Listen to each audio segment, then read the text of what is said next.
paz, juventude, que Deus abençoe cada um de vocês.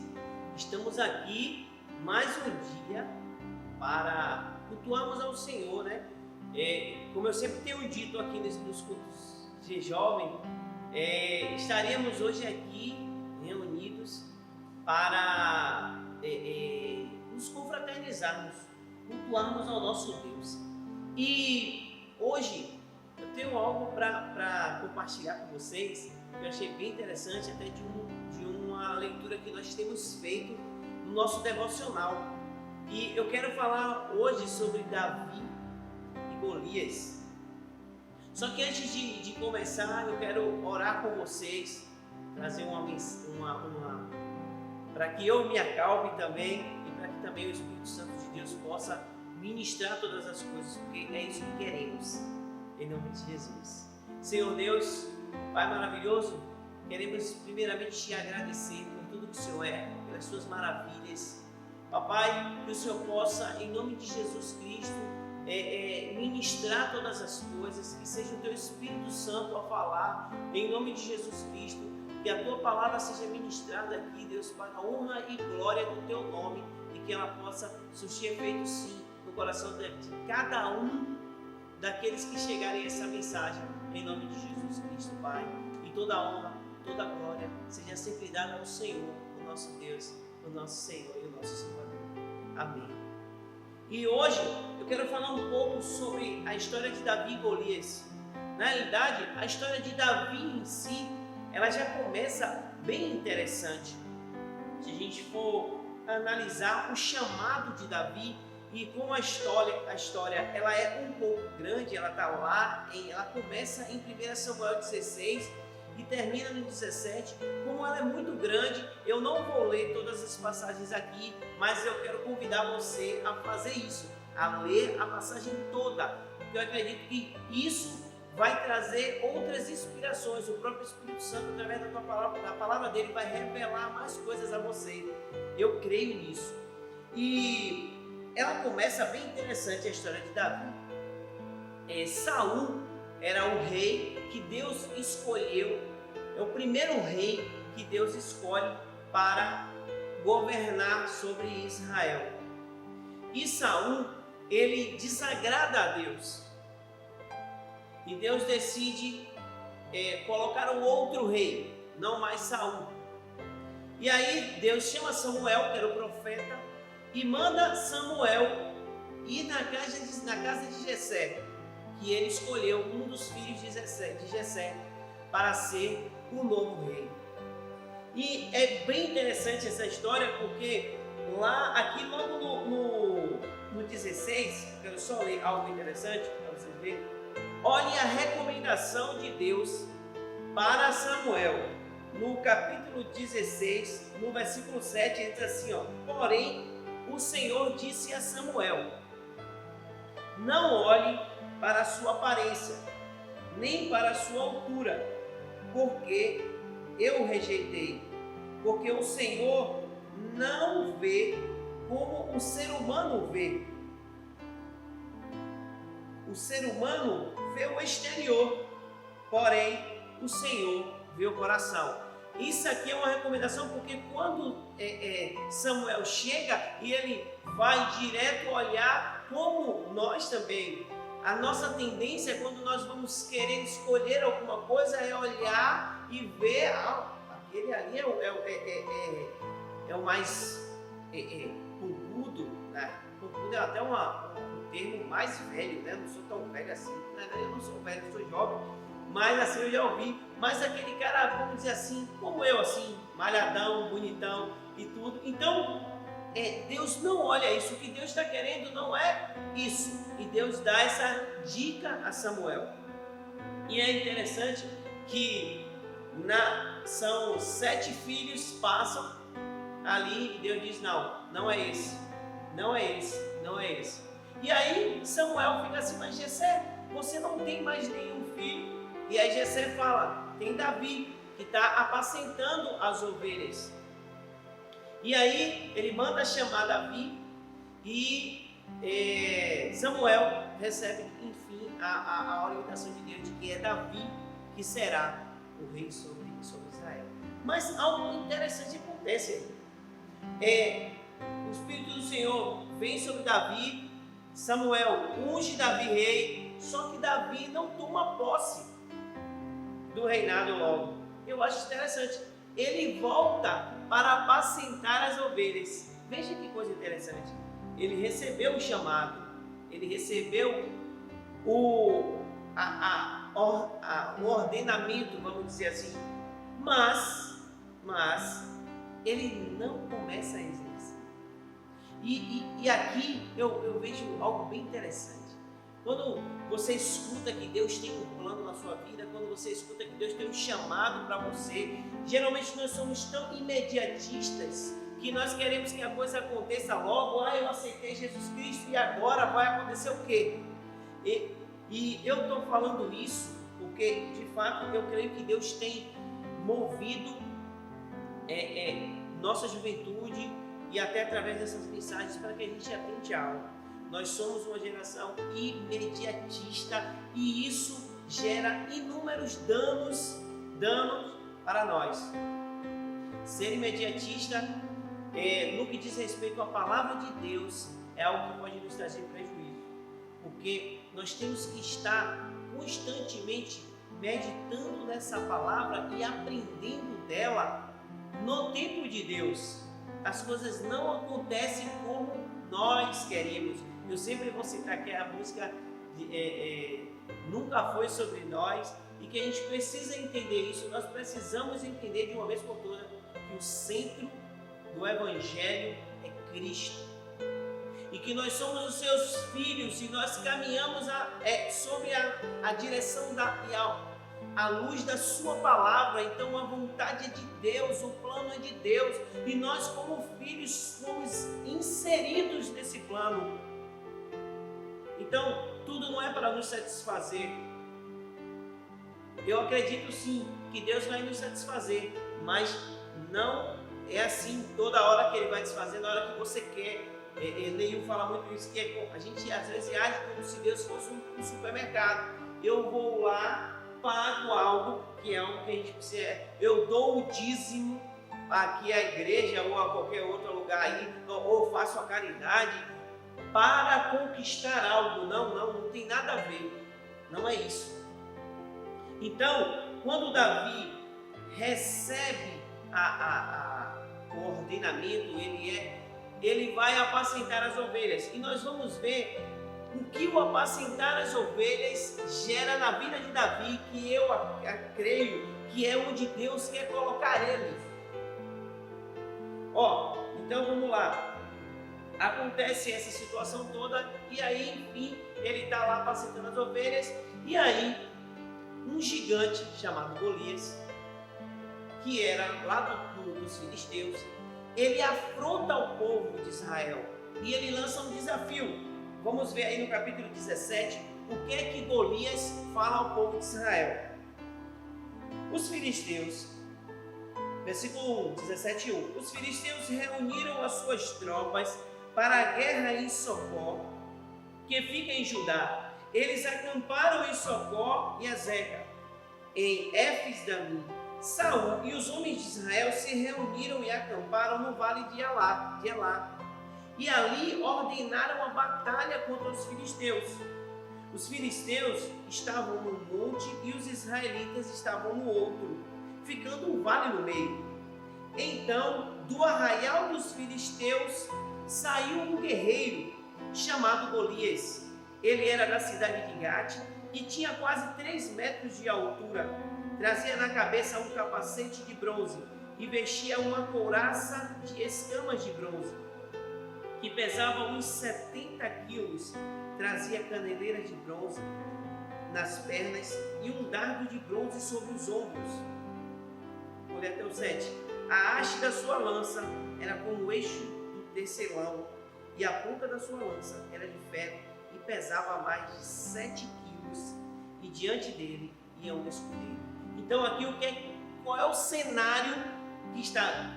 Davi foi ungido rei sobre Israel, voltou para apacentar as ovelhas, e agora Saul ainda continua governando sobre Israel, e os filisteus desafiam. Só que aí eu quero abrir uma aspas, um parênteses. Acontece algo antes. Quando Saul peca, o Senhor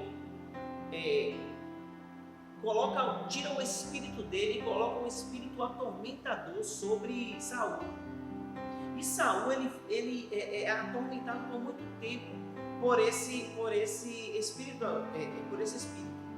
E aí Davi, por saber tocar a harpa, alguém lembra dele lá na presença de Saul e indica a ele para que toda vez que ele toque a harpa, o espírito que atormentava Saul, ele se afaste e Saul tem um alívio. Então, veja, Davi, ele tinha habilidades, Davi desenvolvia habilidades, e Davi já estava sendo inserido no contexto do reinado, da vida de Saul.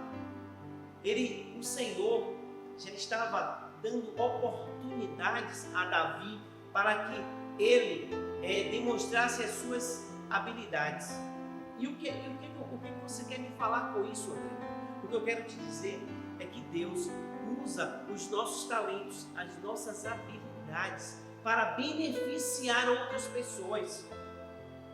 Esses textos, essas passagens, nós temos que aplicar elas nas nossas vidas. Para quê? Para saber que você que tem um dom, você que tem um chamado, você precisa usar isso em benefício de alguém. Então Davi, ele já estava fazendo isso. Mas enfim, eu vou fechar aqui o parênteses e eu vou continuar, vou voltar para a história, para que você possa entender onde nós queremos chegar. E aí, Davi estava lá passando pelas ovelhas e o pai dele manda que ele leve a comida para os os 3 irmãos que estavam lá nesse ambiente de guerra. E quando Davi chega, ele chega e ouve a afronta do gigante Golias para com o exército de Israel. E isso deixa ele indignado. Ele diz assim: quem é esse incircunciso? Incircunciso era aquele povo que não era circuncidado, ou seja, ele não era do povo de Israel, ele não estava inserido dentro do povo de Israel através da circuncisão, porque toda vez que o menino nascia, depois, se eu não me engano, de uma quantidade de dias, ele retirava ali o pelo o prepúcio do órgão genital do menino, para que ele fosse marcado como cidadão, ou como cidadão hebreu, como do povo judeu. Ele era inserido no povo. Então era uma marca, vamos dizer assim. Então, o que Davi está dizendo ali? Quem é esse incircunciso para afrontar o exército do Deus vivo? O que ele está querendo dizer? Rapaz, ele não estava olhando nem o tamanho daquele cara, ele estava proferindo o tamanho do seu Deus, porque ele reconhecia o tamanho do Deus que ele servia. E aí nós vamos entrar de fato onde porque assim, essa passagem de Davi e Golias, eu quero que vocês entendam que ela pode ser aplicada para diversas situações, e com certeza você já viu essa passagem inúmeras vezes. E eu estou querendo mostrar algo interessante disso aqui, porque eu acredito que isso seja muito interessante para o nosso tempo hoje. Então, perceba, ele cita o Deus que ele conhecia, ou seja, o meu Deus é maior do que tudo isso. Então, se o meu Deus é maior do que tudo isso, por que eu vou me preocupar com o tamanho daquele? E se você for ler, quando você for ler a passagem, você vai ver que os próprios soldados, que eram grandes, enormes, ou seja, do povo de Israel, treinados, eles olharam para aquele gigante e temeram, porque eles estavam olhando para o gigante. E interessante como Davi não olha para o gigante. Davi, ele olha para o Deus dele. E olhando para o meu Deus, eu sei que esse gigante não pode me derrotar, ou não pode afrontar o meu Deus.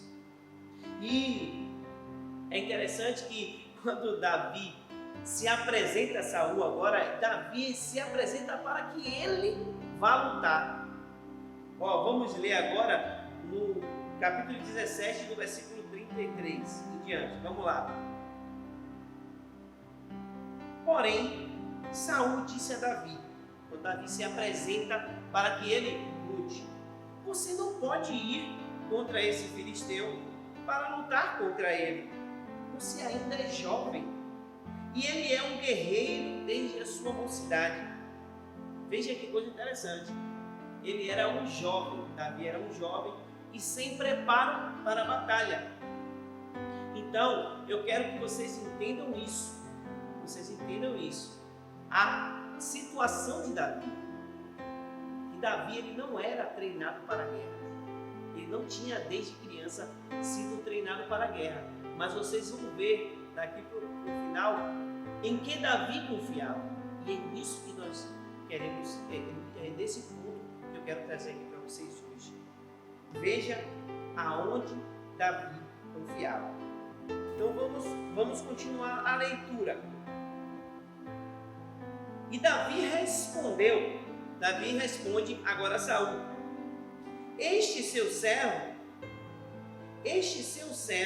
apacentava as ovelhas do pai. Quando vinha um leão e um urso e levava um cordeiro do rebanho, eu saía atrás dele, batia nele e livrava o cordeiro da sua boca. Se ele se levantava contra mim, eu o agarrava pela barba e o golpeava até matá-lo. Este seu servo matou tanto o leão como o urso. Este filisteu incircunciso será como um deles, porque afrontou o exército do Deus vivo. E Davi continuou: o Senhor me livrou das garras do leão e das garras do urso. Ele me livrará da mão desses filisteus. Então, veja aonde Davi está pondo a sua confiança. Davi venceu o leão? Venceu. Davi venceu o urso? Venceu. Mas a quem Davi atribuiu a sua vitória? A Deus. Davi tinha plena consciência de que se não fosse Deus, ele não conseguiria realizar aquelas coisas. E é esse ponto que eu quero falar com vocês. Lembra da mensagem que eu trouxe falando sobre Moisés? Que Moisés, no dia a dia, nas dificuldades, nas situações, ele adquiria o relacionamento. E é isso que eu quero que você entenda. Às vezes a gente fica se pegando tanto na... Puxa, eu já vi alguns jovens me perguntar mesmo: como é que Davi derrotou um leão? Como é que Davi derrotou um urso? Eu tenho algo para dizer a você. Eu não sei como. Eu sei que Deus ajudou ele. Eu sei que Deus, estando com ele, é possível. Porque eu acredito, eu creio que tudo é possível ao que crê. Então, se você crê, e esse leão, esse urso e Golias, ele tem uma representatividade hoje nos nossos dias das nossas dificuldades.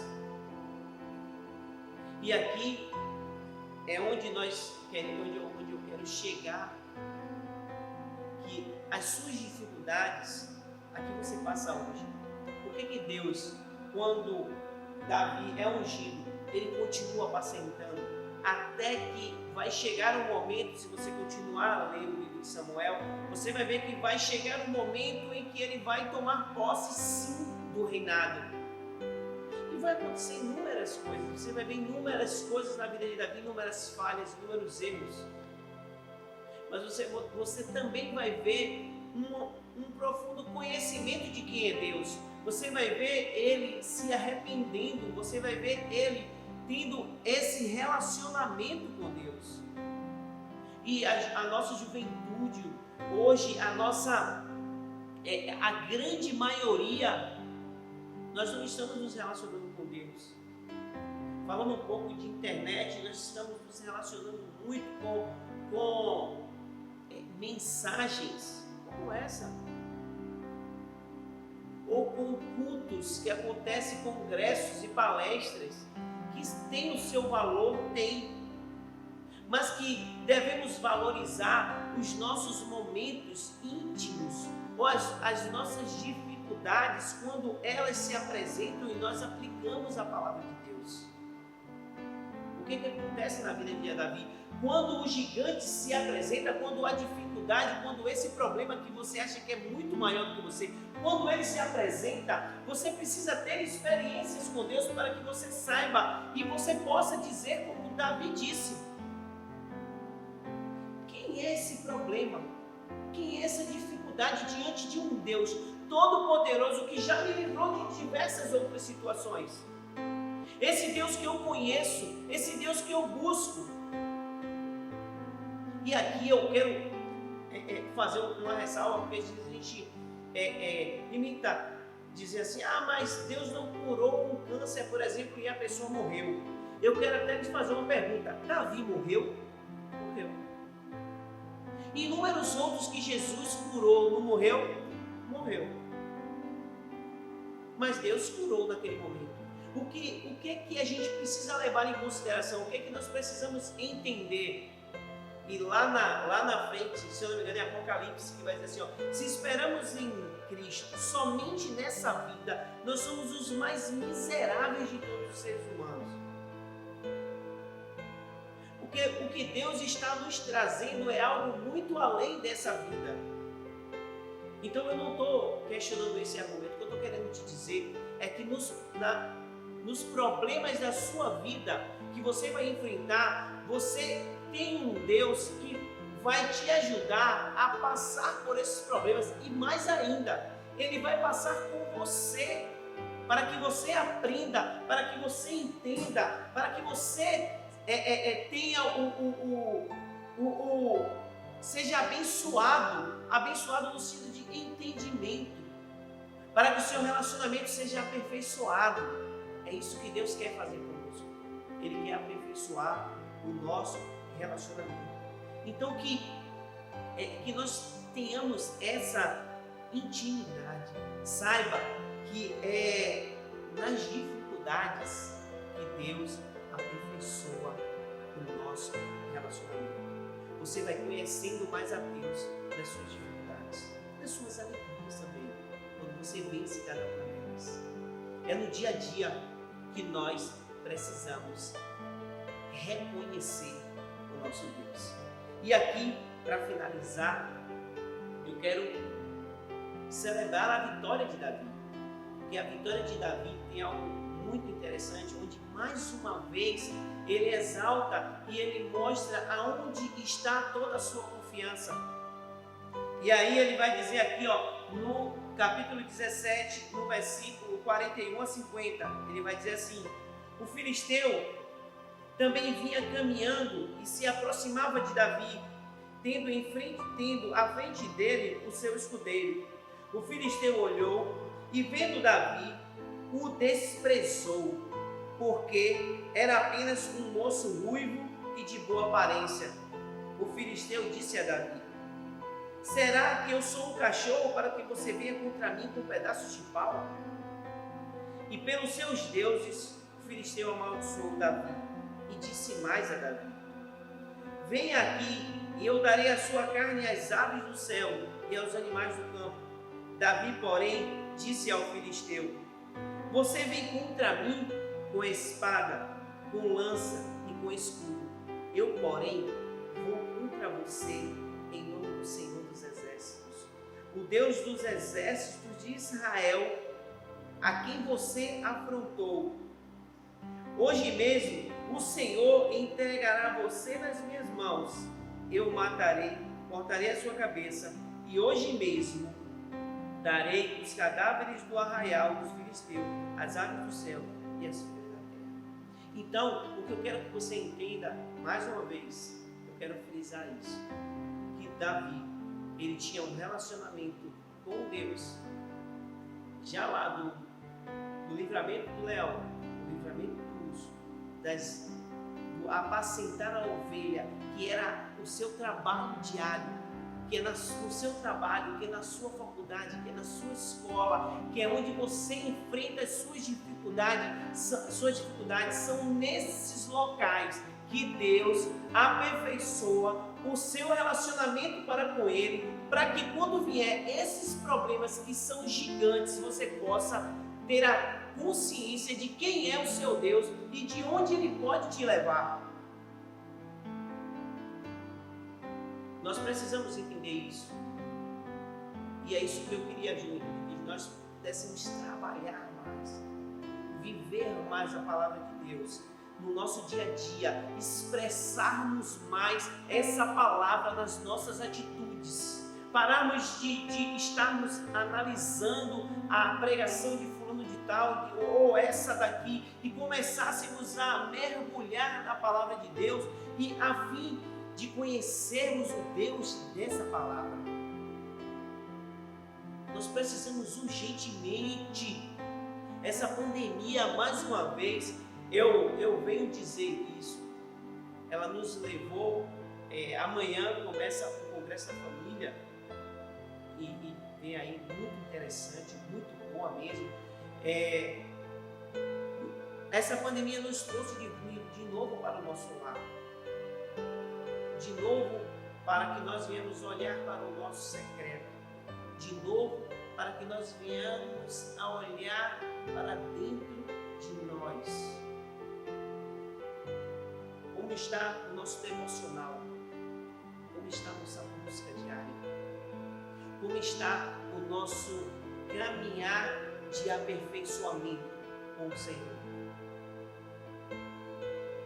E saiba, mais uma vez eu digo, não é assim, não vai ser assim. Deus é um Deus de relacionamento.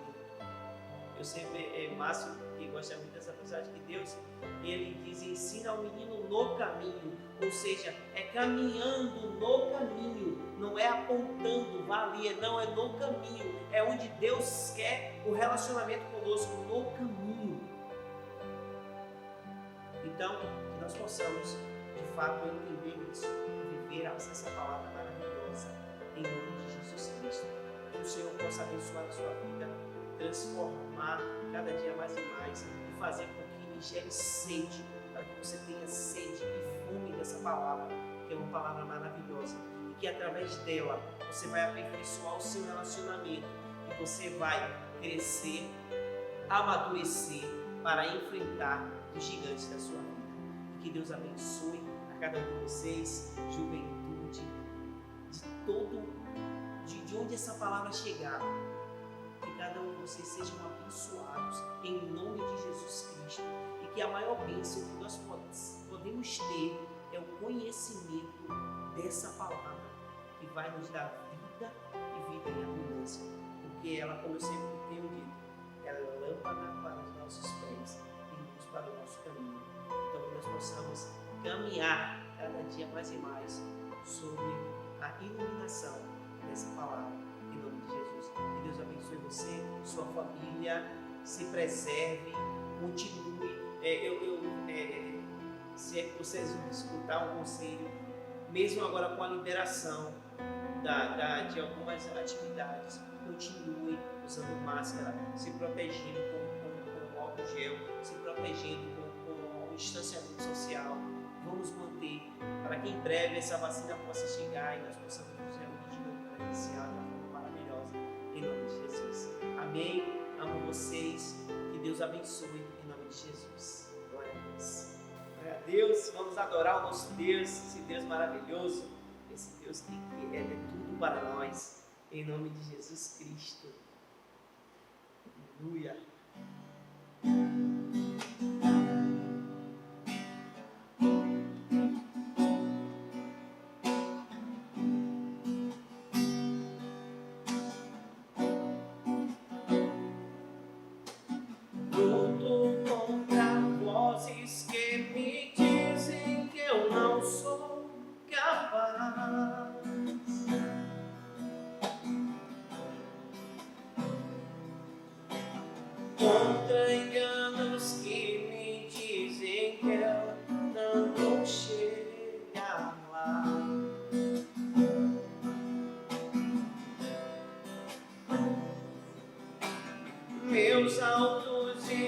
machos nunca vão medir o meu valor.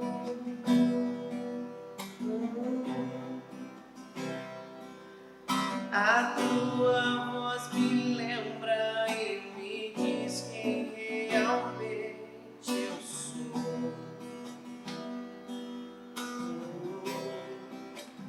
Diz que amado sou, sem que eu me sinta assim.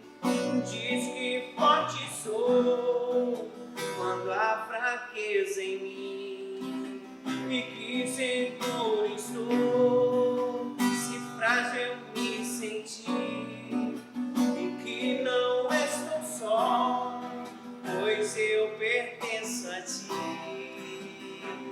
Eu creio sim, eu creio sim, que diz sobre mim.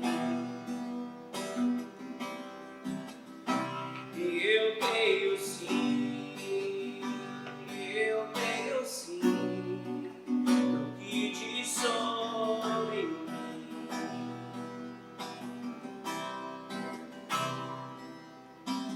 Tudo que importa agora é o que tua voz me diz.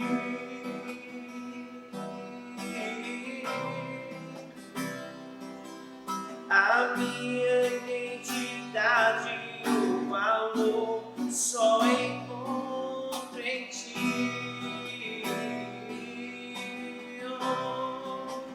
Diz que amado sou, sem que eu me sinta assim. Diz que forte sou, quando há fraqueza em mim. E que seguro estou, se frágil eu me sentir. E que não estou só, pois eu pertenço a ti. Eu creio sim,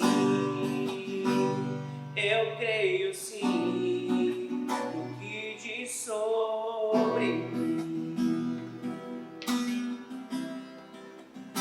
E eu creio sim, eu creio sim, o que diz sobre mim.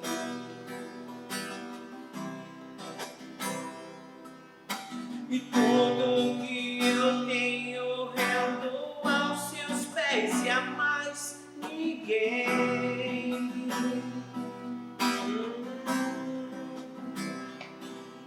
Te dei os meus fracassos e as vitórias te darei também.